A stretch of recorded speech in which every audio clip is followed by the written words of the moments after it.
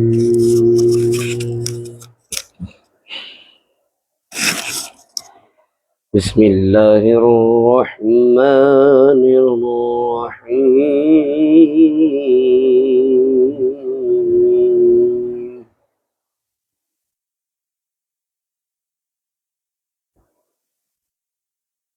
ألم نشرح لك صدرك ووضعنا عنك وزرك Allah. الذي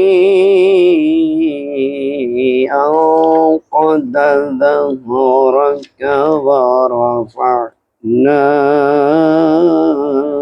لك ذكرك. Subhanallah. Subhanallah.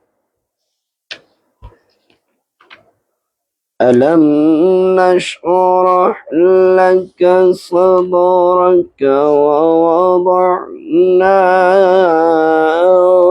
عنك وزرك الذي أنقض ظهرك ورفعنا لك ذكرك. Subhanallah. Subhanallah. ورفعنا لك ذكرك فإن مع العسر يسرا. Allah. Subhanallah. إن مع العسر يسرا.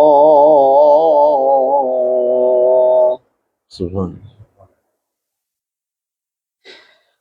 ورفعنا لك ذكرك فإن مع العسر يسرا. إن مع العسر يسرا.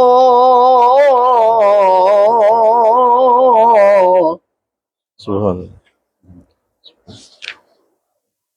إن مع العسر يسرا.